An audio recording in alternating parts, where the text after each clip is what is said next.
Honorable members at the bar, take your seats.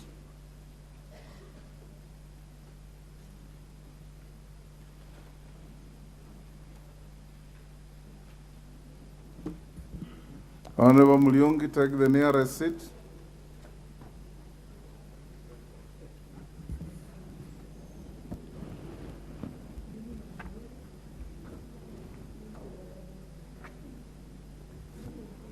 Honorable members, I have 3 short messages.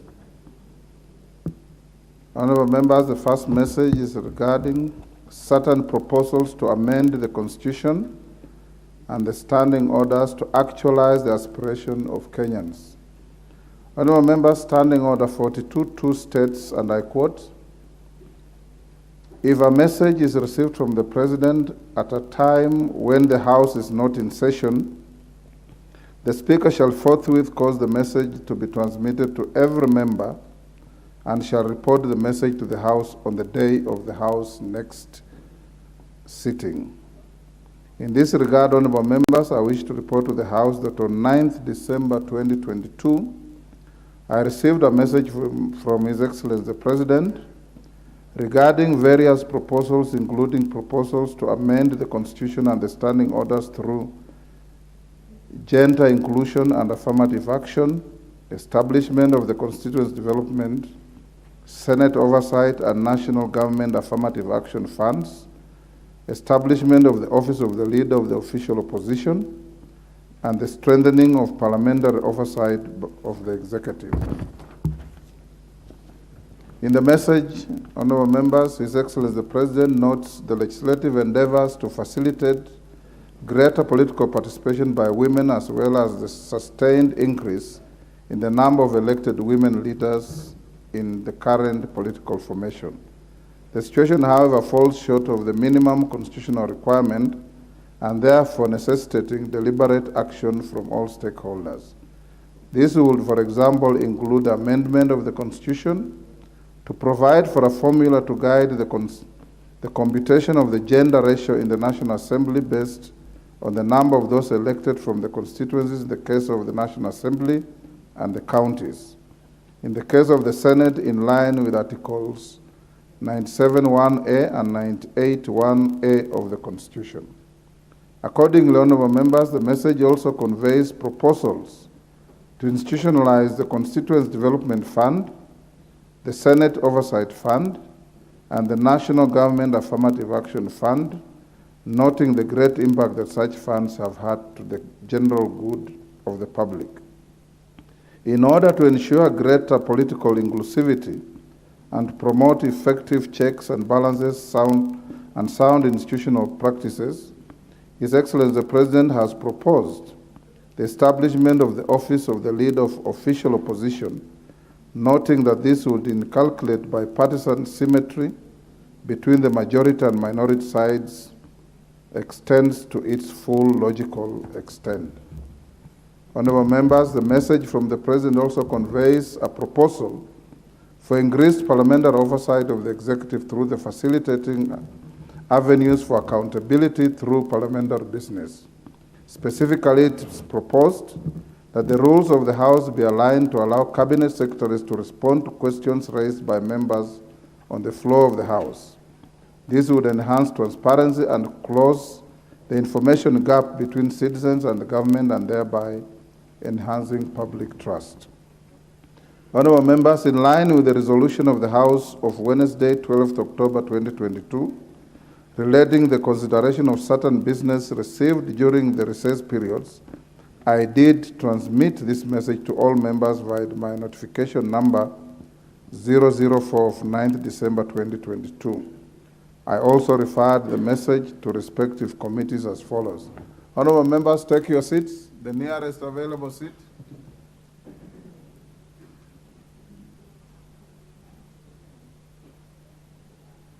The nearest available seat.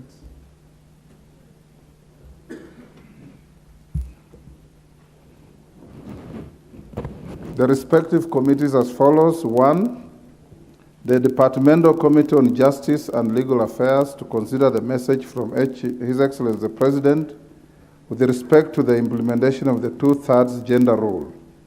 and the establishment of the office of the Leader of Official Opposition.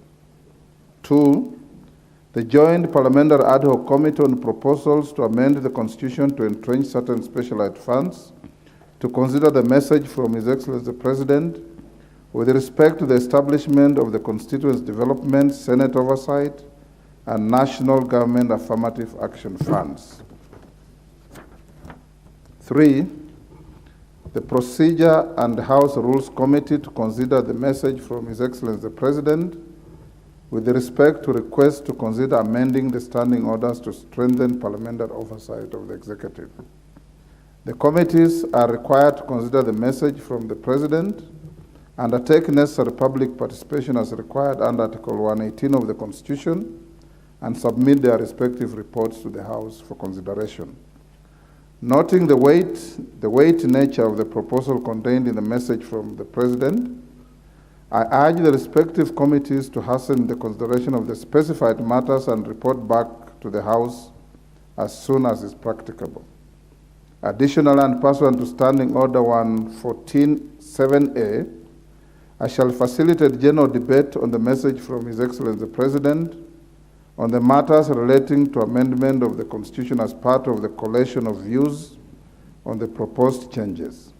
Indeed, honorable members, you will notice from the order paper, the general debate on these 3 matters is scheduled to commence Wednesday, 15th January 2023, subject to approval by the House Business Committee. Members who may have similar or related proposals are encouraged to make submissions at the appropriate time. I thank you. Honorable members, take the nearest available seats.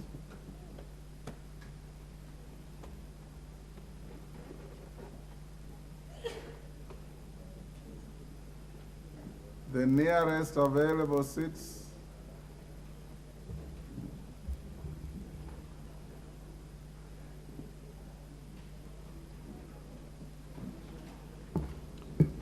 Honorable members, the next message is also a message from His Excellency the President on nominees for appointment as members of the National Climate Change Council. Honorable members, Standing Order 42.1 relating to messages from the President provides as follows. The Speaker shall read to the House any message from the President delivered to the Speaker for communication to the House. In this regard, I wish to report to the House that I have received a message from His Excellency the President regarding nomination of persons for appointment as members of the National Climate Change Council. In the message, His Excellency the President conveys that in exercise of the powers conferred by Section 7 of the Climate Change Act 2016, he has nominated the following persons for appointment as members of the National Climate Change Council from the entities listed in subsection 2, paragraph F, G, H, and I of the Act, respectively. 1, Ms. Emily Mwende Waita. 2, Mr. John Kioni. 3, Ms. Umra Omar. And 4, Dr. George Odera Outa. Honorable members, in accordance with Section 7.4 of the Climate Change Act 2016, as read together with Section 3 of the Public Appointments Parliamentary Approval Act 2011, names of persons nominated for appointment as members of the National Climate Change Council under subsection 2, paragraphs F and G, H, and I are subject to approval of Parliament before appointment.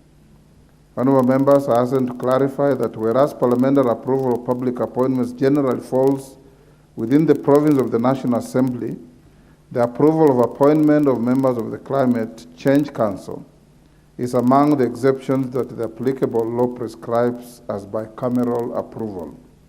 Indeed, you may recall that in the 11th Parliament, this House, jointly with the Senate, vetted and approved appointments of the inaugural members of the Climate Change Council in 2016.